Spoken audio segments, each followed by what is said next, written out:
ఆంధ్రప్రదేశ్లోని 120 sub registrar కార్యాలయంలో ACB సోదాలు చేపట్టింది.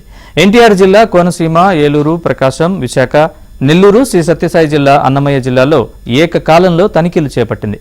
అనుమానాస్పదంగా ఉన్న ఫైళ్లను అధికారులు స్వాధీనం చేసుకున్నారు. ఆంధ్రప్రదేశ్ రాష్ట్ర వ్యాప్తంగా సబ్ రిజిస్ట్రార్ ఆఫీసుల్లో ఏసీబీ సోదాలు చేపట్టింది. మొత్తం 120 చోట్ల ఏసీబీ తనిఖీలు కొనసాగాయి. ఎన్టీఆర్ జిల్లా, కోనసీమ, ఏలూరు, ప్రకాశం, విశాఖ, నెల్లూరు, శ్రీ సత్యసాయి జిల్లా, అన్నమయ్య జిల్లాల్లో ఏకకాలంలో రైడ్స్ చేశారు.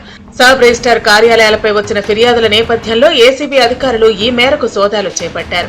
రిజిస్ట్రేషన్ పత్రాలు, రికార్డులను పరిశీలించిన అధికారులు అనుమానాస్పదంగా ఉన్న ఫైళ్లను స్వాధీనం చేసుకున్నారు. ప్రకాశం జిల్లాలోని ఒంగోలు రిజిస్ట్రేషన్ కార్యాలయంలో ఏసీబీ అధికారులు సోదాలు నిర్వహించారు. ఏసీబీ అధికారులు రావటం చూసిన కొంతమంది సిబ్బంది తమ జేబుల్లో ఉన్న నగదు బయటకు విసిరేసినట్లు సమాచారం. ఇటు విశాఖపట్నంలోని సబ్ రిజిస్ట్రార్ కార్యాలయాలపై ఏసీబీ ఆకస్మిక తనిఖీలు చేపట్టింది. మధురవాడ, భోగాపురం, టర్నర్ చౌల్ట్రీతో పాటు సబ్ రిజిస్ట్రార్ కార్యాలయాలపై ఏసీబీ సోదాలు నిర్వహించింది. ఉన్నతాధికారుల నుంచి వచ్చిన ఆదేశాల మేరకే ఈ ఆకస్మిక తనిఖీలు నిర్వహించినట్లు సమాచారం. ఆంధ్రప్రదేశ్ ఏసీబీ డీజీ గారి ఆదేశాల మేరకు ఈరోజు ఇక్కడ సర్ప్రైజ్ చెక్ చేయడం జరుగుతుంది. ఈ సర్ప్రైజ్ చెక్లో వాళ్ళ అవినీతి ఎక్కడ ఎక్కువ ఉంటుందో, అదేవిధంగా ప్రజలు ఇబ్బంది పడుతున్నారు, కానీ వాళ్ళు మా దగ్గరకు వచ్చి కంప్లైంట్ ఇవ్వలేని పరిస్థితిలో ఉన్నారు. కాబట్టి మేము ఇక్కడికి వచ్చి ఇప్పుడు ఈరోజు ఇక్కడ చెక్ చేయడం జరుగుతుంది. ప్రాథమికంగా కొంత అమౌంట్, డబ్బులు అవన్నీ దొరుకుతున్నాయి. సర్ప్రైజ్ చెక్ చేసి ఇప్పుడు అక్కడ ఏమన్నా వాళ్ళు రిజిస్ట్రేషన్ జరిగేటప్పుడు ఏమన్నా లోటుపాట్లు ఉన్నా కానీ అవన్నీ చెక్ చేస్తాం.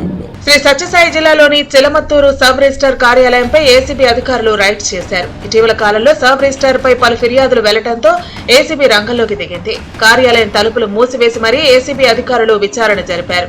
ఇక ఎన్టీఆర్ జిల్లాలోని ఇబ్రహీంపట్నం సబ్ రిజిస్ట్రార్ కార్యాలయంలో ఏసీబీ సోదాలు నిర్వహించింది. సబ్ రిజిస్ట్రార్ కార్యాలయంలో డాక్యుమెంట్స్ ఏసీబీ అధికారులు తనిఖీ చేశారు. భూమి రిజిస్ట్రేషన్ ప్రక్రియలో మోసాలు, అక్రమ లావాదేవీలు, డాక్యుమెంట్ ఫోర్జరీలు వంటి ఫిర్యాదులు గత కొన్ని నెలలుగా పెరిగాయి. ఈ క్రమంలో ఉన్నతాధికారుల ఆదేశాల మేరకు ఏసీబీ అధికారులు రాష్ట్ర వ్యాప్తంగా 120 కార్యాలయాలపై సోదాలు చేపట్టారు. చాలా చోట్ల వ్యవహారాలను మొత్తం ప్రైవేట్ వ్యక్తులే చక్కబెట్టినట్లు తెలుస్తోంది. ఇలాంటి వ్యవహారాలన్నింటికీ చెక్ పెట్టేందుకు ఆంధ్ర రాష్ట్ర ప్రభుత్వం సంస్కరణలు తీసుకొచ్చే అవకాశాలు ఉన్నాయి.